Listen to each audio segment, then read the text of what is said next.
سے تقریباً 1400 سال پہلے کی بات ہے جب نبی علیہ السلام اس کائنات سے پردہ فرما گئے. تو جب مسلمان نکلے ہیں مدینہ المنورہ سے پوری دنیا کو فتح کرنے کے لیے, تو جو سب سے فرنٹ لائن پہ تھے, آگے آگے جو تھے سب سے,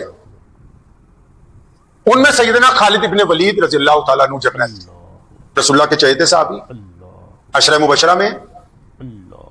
اور نبی علیہ السلام نے کہا کہ خالد اللہ کی تلواروں میں سے ایک تلوار ہے, مطلب ان کا رتبہ بلند کرنے کے لیے ان کو لقب دیا گیا.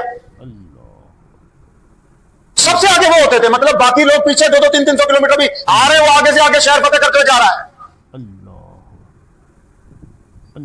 مدینے سے جو نکلے ہیں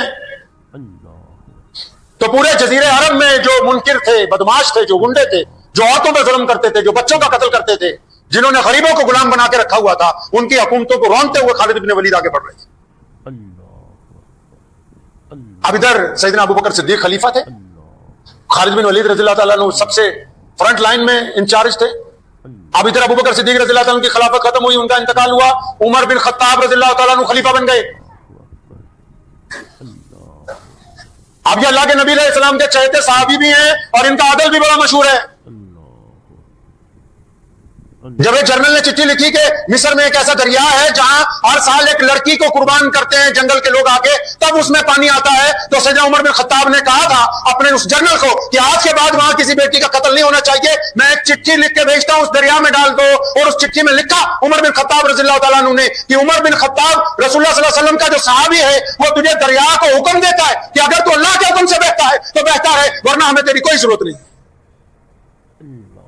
لاکھوں لوگ آئے تھے اس کو دیکھنے کے لیے, اور انہوں نے کہا تھا یہ تماشا کر رہے ہیں مسلمان دریائے نیل کے دونوں طرف. جب پانی سوکھ گیا, لوگوں کو پتا لگا کہ یہاں اسلامی حکومت ہے اور اب دریا میں لڑکی کو ذبح نہیں کیا جائے گا اس سال. لاکھوں لوگ یہ تماشا دیکھنے کے لیے آئے. اور ادھر سیدنا ابو عبیدہ بن جراح رضی اللہ تعالیٰ نے وہ خط خلیفہ کا دریا کے اندر ڈال دیا, سوکھی زمین کے اوپر وہ خط رکھ دیا. رات گزری, فجر کے وقت جو دریا میں پانی آنا شروع ہوا ہے, آج 1400 سال گزر گئے دریائے نیل کو, وہ پانی جو ہے ایک رتی کم نہیں ہوا. دنیا کے سارے بحری بیڑے اسی دریا میں سے نکل کے سمندر کے اندر داخل ہوتے ہیں. یہ محمد رسول اللہ صلی اللہ علیہ وسلم کے صحابہ کا ایمان ہے. اب عمر رضی اللہ تعالیٰ نے کیا کیا؟ فرنٹ لائن پہ جو خالد ابن ولید ہے, جو 10 سال سے کئی ملک فتح کر کے مسلمانوں کو دے چکا ہے, ادھر سے خلافت نے حکم نامہ جاری کیا کہ ابن ولید تمہیں اتار دیا ہے, تم جس عہدے پہ ہو تمہیں اس عہدے سے ہٹایا جا رہا ہے. اور تمہارے ہی لشکر میں تمہارے جو نائب ہیں سیدنا ابو عبیدہ بن جراح رضی اللہ تعالیٰ عنہ, وہ بھی عشرہ مبشرہ میں ہیں, امین الامت ہیں. ادھر سے خلافت سے حکم جاری ہو گیا کہ خالد آج سے تم نہیں ہو انچارج, آج سے ابو عبیدہ بن جراح ہے. اب حکم نامہ جب پہنچا ہے تو ساری جگہ وہاں فوج میں کھلبلی مچ گئی کہ یہ کیا ہو گیا, ایک ایسے انسان کو ہٹا رہے ہو جس نے درجنوں حکومتیں تمہاری جھولی میں ڈال دی. ابو عبیدہ بن جراح رضی اللہ تعالیٰ عنہ خود بھی بڑے حیران ہوئے, بھی یہ اب خلیفہ کا حکم ہے, ماننا تو پڑے گا ہی. چارج دے دیا. اب جس پہلی رات کو چارج دیا, اسی دن مسلمانوں کی معیت پر ایک جگہ زبردست حملہ جو ہے دشمن نے کر. مخبروں نے آ کے ابو عبیدہ بن جراح رضی اللہ تعالیٰ عنہ کو کہا کہ مسلمانوں کے سردار, اگر وہاں فوری طور پر مدد نہ پہنچی تو اس انداز سے وہ لوگ گھیرے گئے ہیں کہ وہ سارے کے سارے مارے جائیں گے, ہمارے ہاتھ سوائے ان کے جنازوں کے اور کچھ نہیں لگنے والا. اب یہ پریشان کیوں؟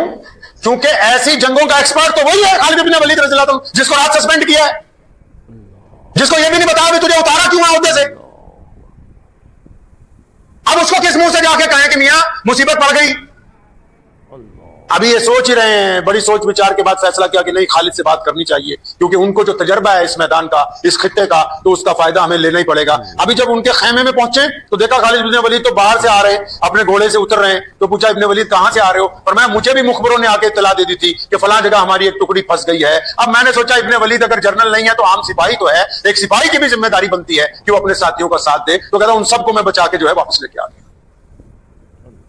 یہ قصہ اس لیے سنا رہا ہوں کہ خالد ابن ولید نے یہ سکھایا انسانوں کو کہ عہدہ نہیں کچھ ہوتا,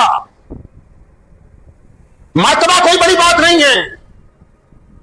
آج ہم یہاں ہیں, کل کو کوئی اور ہوگا. مقصد بڑی چیز ہے, عہدہ بڑی چیز ہے. انہوں نے یہ تربیت دی, مسلمانوں کو یہ سمجھایا کہ دیکھو خلیفہ نے بھی کسی مصلحت کے تحت میری جگہ کسی اور کو لگا دیا, لیکن مجھے ہٹانے کا مطلب یہ تو نہیں ہے کہ میں سارا کام وام چھوڑ کے کہوں کہ نہیں جی میں تو بہت بڑا آدمی تھا, میری بے عزتی ہو گئی, میرے ساتھ یہ کر دیا, میرے ساتھ وہ کر دیا. کبھی بھی ایک لفظ زبان سے ہمارا مسئلہ یہ ہے لوگوں کا, عام لوگوں کا,